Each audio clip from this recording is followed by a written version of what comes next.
참된 자유를 주시는 하나님, 우리에게 예배하는 마음 주셔서 감사합니다.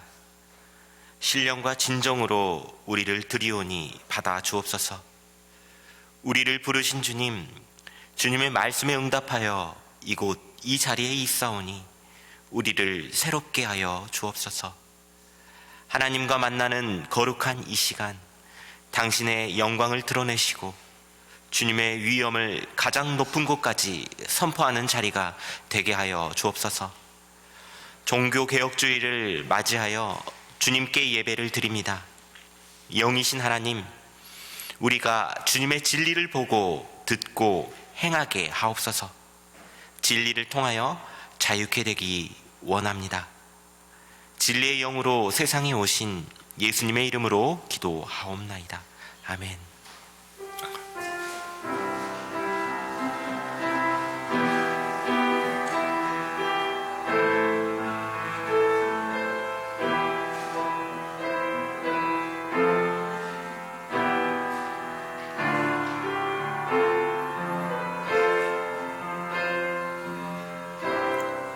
주께 감사하세. 그는 선하시며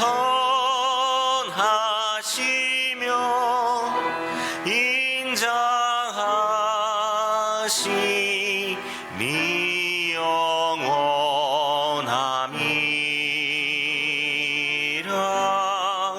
주께 감사하세. 그는 선하시며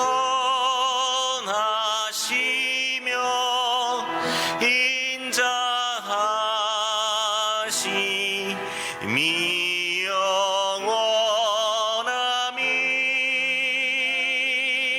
영원함이라. 주님의 평화를 빕니다. 형제 자매와 평화의 인사를 나눕시다.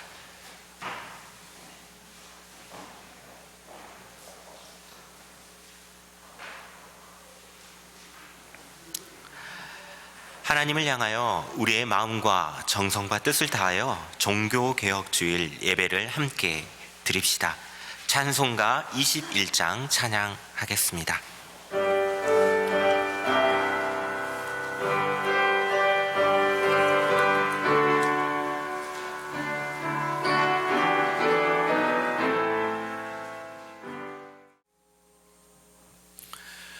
오늘은 죄를 용서하는 권세라는 제목으로 말씀을 전할까 합니다. 오늘은 종교개혁주일로 예배를 드리는 날입니다. 종교개혁은 503년 전 루터에 의해서 시작되었던 기독교 갱신운동 중에 하나입니다. 너무 많은 교리와 너무 많은 종교개혁가들이 있는데 이것을 축약해서 말하면 죄는 누가 용서할 수 있는가? 교회의 권력이 죄를 용서할 수 있는 것이 아니라 죄를 용서하실 수 있는 분은 성경의 근거에서 살펴보면 예수 그리스도 한 분뿐이다. 다른 어떤 것도 죄를 용서받을 수 없다. 우리는 그리스도 예수로 말미암아 용서를 받을 수 있다라는 것이 주요 골자입니다. 이렇게 죄는 무엇이고 죄 용서는 무엇인지 성서의 전통에 의해서 오늘 한번 나누어 볼까 합니다. 죄라고 말하면 일반 사람들은 이렇게 인식합니다. 법률적인 틀 안에서 실정법을 어겼냐 안 어겼냐, 높은 수준으로 생각해보면 좀 더 윤리적이고 도덕적인 영역 안에서 죄이냐 아니냐를 판단하고 있습니다. 그렇지만 성경이 말하는 것은 그런 윤리적이고 도덕적이고 실정법이 아닙니다. 그것은 하나님이 미워하시는 것, 하나님이 싫어하시는 것, 하나님의 반대편에 서 있는 것, 이것이 바로 죄입니다. 조금 추상적일 것 같습니다. 그래서 하나님께서는 이 추상적인 죄의 개념을 인식하기 위해서 이스라엘에게 율법을 허락하셨습니다. 오늘 구약성서에서 보는 이 출애굽기 34장의 모습은 모세가 하나님으로부터 율법을 두 번째 받은 장면입니다. 첫 번째 받아왔을 때는 이스라엘 백성이 하나님의 모습을 형성하기 시작합니다. 금송아지의 모습을, 그리고 화려하고 비싼 그 아름다운 모습으로 시작하면서 이것이 우리를 애굽에서 인도해낸 하나님이다 하면서 형상화했습니다. 그러자 그 모습을 본 모세가 화가 나서 하나님으로부터 받은 그 율법을 던져버립니다. 그리고 깨져버리죠. 그리고 다시 율법을 받게 되는데 그것이 바로 오늘 출애굽기 34장에 있는 말씀입니다. 그래서 죄가 무엇이고 어떤 것은 죄이고 어떤 것은 죄가 아닌지 이 율법이라는 것을 통하여서 마치 거울처럼 죄인지 아닌지를 판단해 주는 것입니다. 그리고 이 율법은 이스라엘의 사회를 좀 더 세련되고 완벽한 모습으로 이루어가는 정신이었습니다. 종교적인 제의뿐만 아니라 그들의 의료법이나 그리고 무엇을 먹어야 되는지 일상생활에서나 그 율법은 모든 것을 이스라엘의 삶과 생활을 지배하는 전체적인 것이었습니다. 그래서 레위기에 있는 성결법전, 어떤 것이 거룩하고 어떤 것이 거룩하지 않는가, 출애굽기에 있는 계약법전, 어떤 것이 정이고 어떤 것이 정인 것이 아닌가, 신명기 법전에서는 어떻게 하면 우리 하나님의 이름을 거룩하게 섬길 수 있을까, 이렇게 법전적인 용어로 이스라엘 사람들을 규별하게 시작하는 것이죠. 그래서 거룩이라는 그 뜻은 구별되다의 뜻입니다. 하나님의 그 율법대로 살아가는 백성과 그 율법대로 살아가지 않는 죄된 백성을 구별하는 것이죠. 거룩하다는 말은 곧 하나님과 함께 매여 있는 삶을 살아간다는 것이죠. 그런데 시간이 지났습니다. 이 율법 그대로 살아가면 좋을 텐데 문제가 생깁니다. 항상 법을 잘 아는 사람이 어깁니다. 그리고 그 법을 자기가 유리한 대로 해석합니다. 예를 들어 이스라엘의 왕 아합이라는 사람이 있었습니다.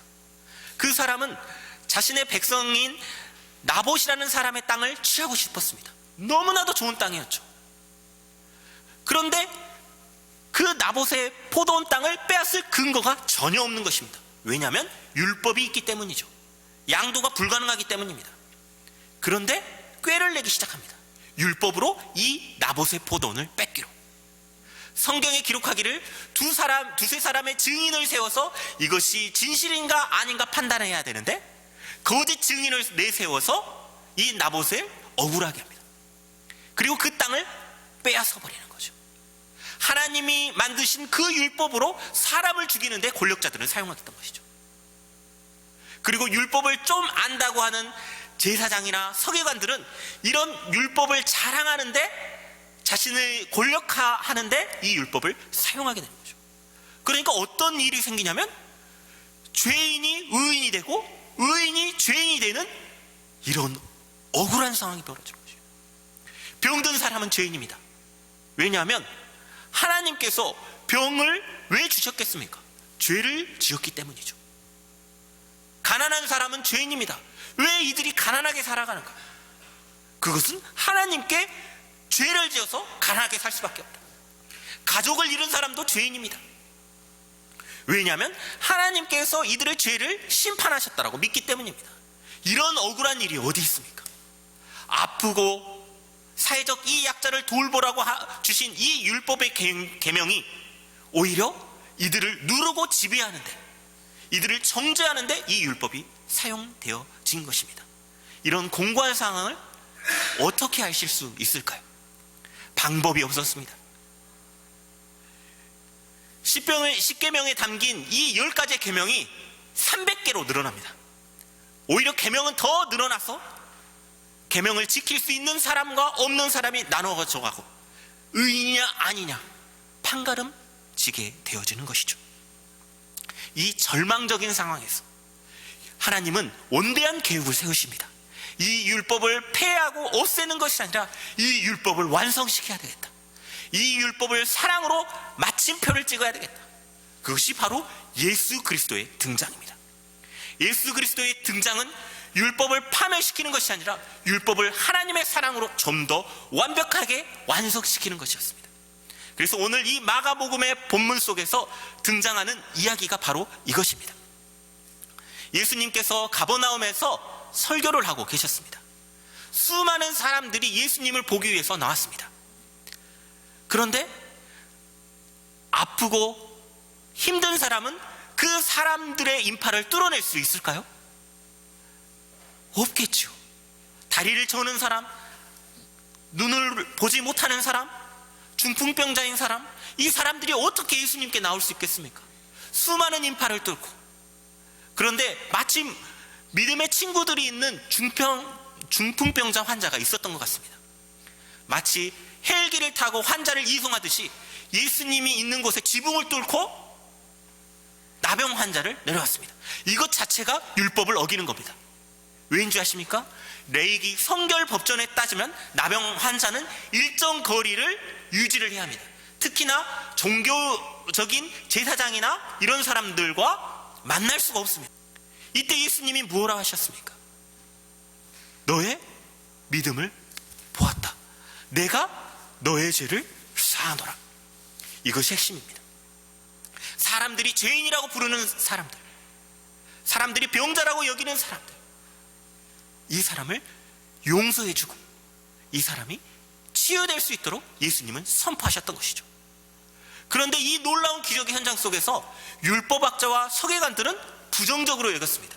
아니, 감히 지가 뭐라고 죄를 용서하는 권세가 있나? 죄를 용서하는 것은 오로지 하나님 한 분밖에 없는데 저것은 신성모독이다. 예수님께서 하신 그 본질을 바라보지 못하고 비본질적인 형식에 매여서 저것이 하나님의 신성모독을 하는구나, 저 사람은 가짜구나 생각을 했던 것이죠. 그리고 결국 예수님은 이 마음을 보시고 이렇게 말씀하십니다. 그래, 너희는 어찌하여 이런 생각을 품고 있느냐? 그렇다면 나는 너희에게 말한다. 너희는 이 중풍병자에게 내가 죄를 용서받았다 하고 말하는 것과 일어나서 내 자리를 걷어서 걸어가거라 하고 말하는 것 가운데서 어떤 쪽이 말하기 쉬우냐? 둘 중에 하나라도 해보라는 것이죠. 중풍병자를 고쳐보던가 아니면 죄를 용서해보던가 둘 중에 하나라도 해보라는 것이었습니다. 그러자 이 사람들은 아무것도 할 수가 없었죠. 병자를 고칠 능력도 없고 죄를 용서하자니 자신들이 또 신성모독에 걸리고 아무것도 할 수 없는 이 사람들에게 예수님은 이렇게 말씀하십니다. 그렇다면 내가 죄를 용서하는 권세가 있음을 너희에게 보여주겠다. 그리고 중풍병자에게 말합니다. 내가 내게 말한다. 일어나서 내 자리를 걷어서 집으로 가거라. 그러자 그 사람은 자신의 침상을 걷어가지고 집으로 가게 됩니다. 예수님은 두 가지 모습을 보여주셨죠. 죄도 용서해 주셨고 그리고 그의 몸도 고쳐주셨다는 것입니다. 이것이 전인적인 치료였습니다. 그런데 이스라엘 사람들은 이게 화가 납니다. 이 율법을 해석하는 권한을 예수가 마음대로 해석하자 이를 죽이기로 결정합니다. 그래서 신성모독이라는 이름으로 예수를 십자가에 못 박혀 죽게 하는 것이죠. 죄의 결과는 죽음입니다. 파멸입니다. 그래서 그를 죄의 대가로 죽음의 형에 처하게 되었던 것이죠. 예수 그리스도는 그저 십자가에 쓸쓸하게 죽어가셨습니다. 그런데 하나님께서 어떻게 하셨습니까? 그를 살리셨습니다. 예수님께서 옳다는 것을 증명하시기 위해서 죽음의 권세를 부수시고 그를 생명으로 부활시켜 주셨습니다. 그래서 유대인의 율법에 해석하는 것이 신성모독이라고 주장하는 것이 틀렸다는 것을 명백하게 예수의 부활을 통해서 선고하셨다는 것이죠. 이 놀라움의 사건이 교회의 시작입니다. 그래서 십자가와 부활은 동전의 양면이고 죄 용서의 권한이 바로 예수 그리스도에게 있다는 것을 보여주는 사실이었죠. 이런 것을 통해서 교회가 형성되었습니다. 그런데 시간이 흘렀습니다. 로마의 국가교회가 등장했습니다. 전도하지 않아도 세금으로 교회를 운영할 수 있었고, 어마어마한 국가적 혜택을 통해서 교회는 비약적으로 성장하게 되었습니다. 자신들이 죄인이라는 것을 망각하고 오히려 교회를 권력화하기 시작했습니다. 정치보다 더 위에 교회가 서 있었습니다. 심지어는 교황은 원죄도 없다는 교리도 만들어내게 되십니다.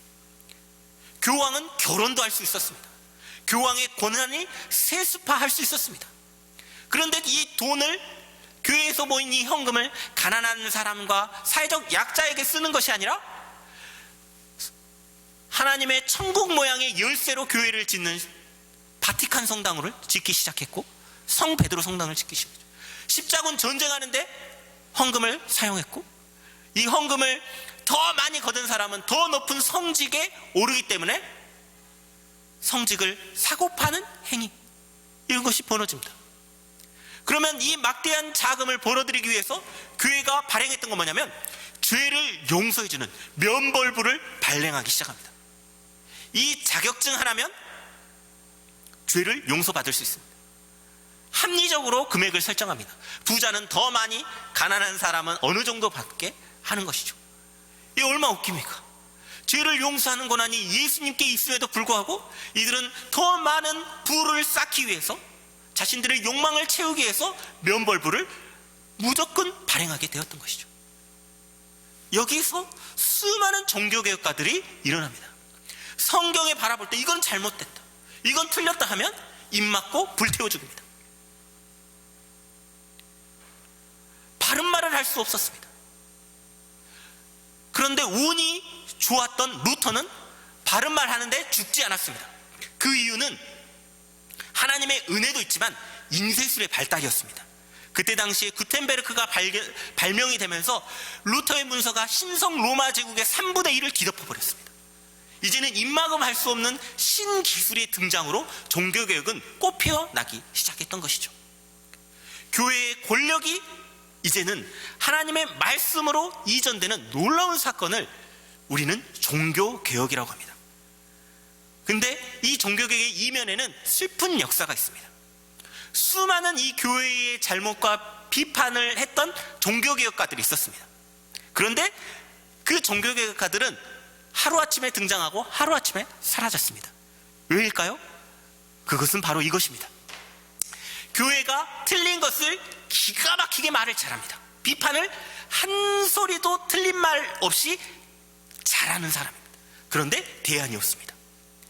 대안이 자신의 이득으로 환원하거나 마음대로 자신의 이상과 이론을 설명했던 사람들이었습니다.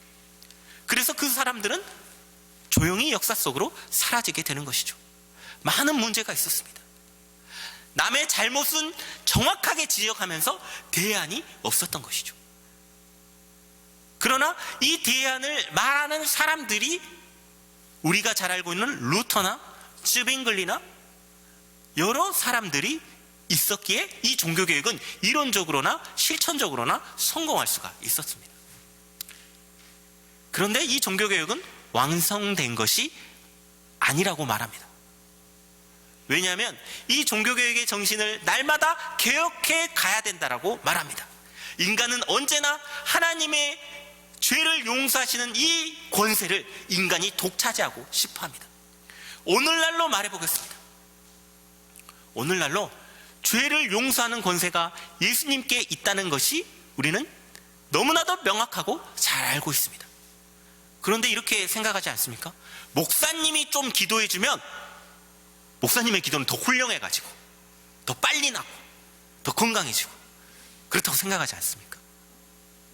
그리고 뭔가 내 있는 이 불안함을 해소해주고 확신에 찬, 희망에 찬 말을 해줄 수 있는 사람을 우리는 언제나 기다립니다. 왜냐하면 죄를 용서하시는 권세 예수님을 믿기에는 살짝 추상적이기 때문이죠. 그리고 불안하기 때문이죠.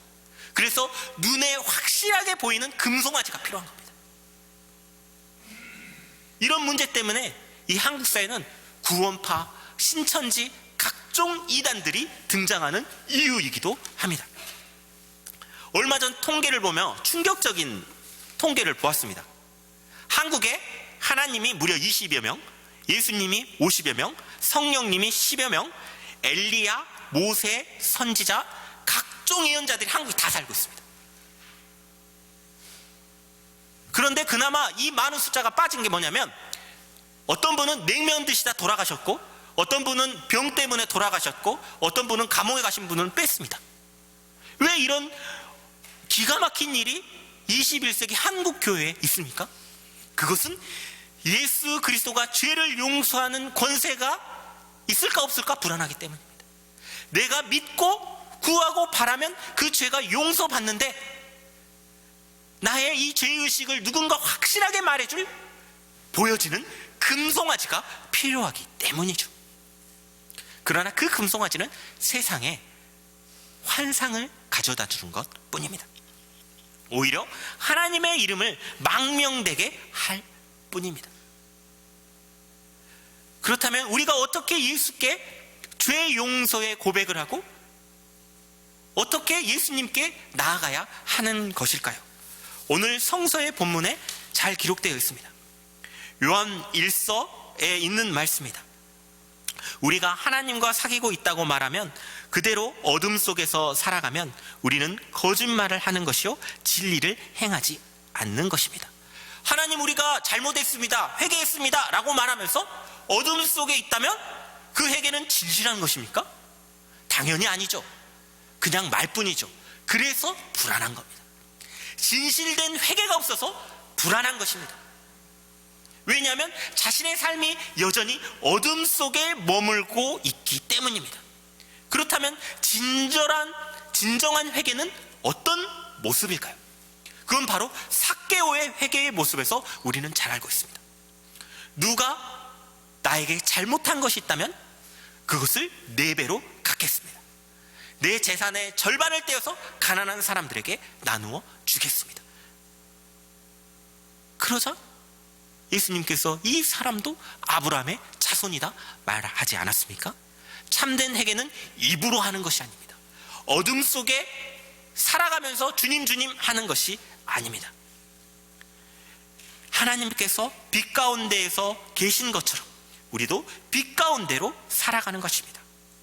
그렇다면 우리가 그 빛 가운데로 걸어가려고 노력하며 살아가는 그 모습을 보며 예수 그리스도께서는 우리의 간절한 기도를 들어주시고 우리를 용서해 주신다는 사실이죠. 저는 어렸을 때 슈퍼에서 도둑질을 좀 했습니다.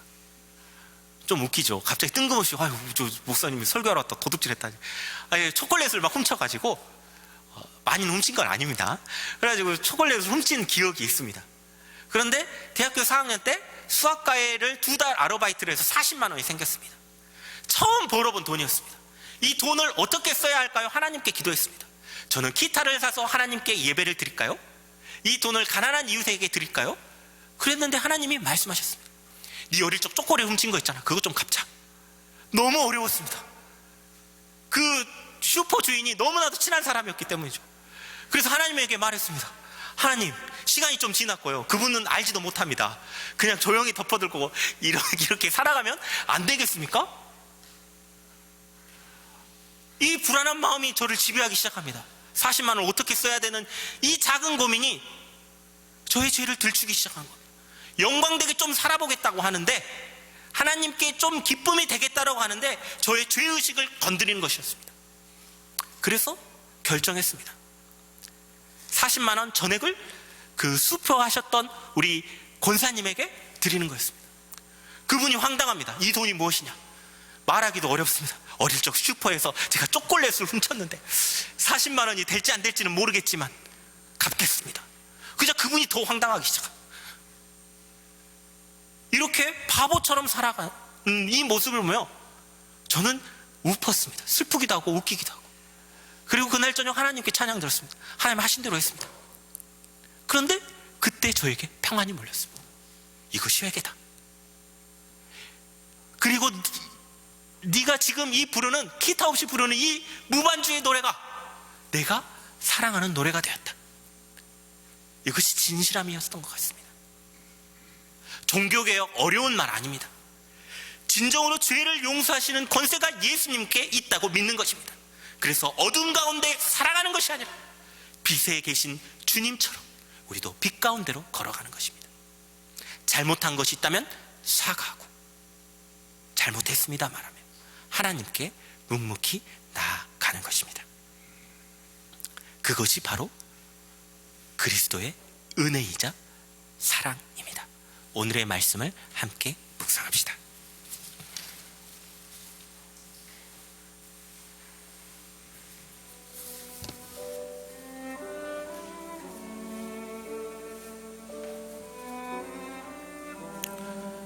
주, 나 주는 자비롭고 은혜로우며 노하기를 더디하고 한결같은 사랑과 진실이 풍성한 하나님이다. 우리가 우리 죄를 자백하면 하나님은 신실하시고 의로우신 분이셔서 우리 죄를 용서하시고 모든 불의에서 우리를 깨끗하게 해 주실 것입니다.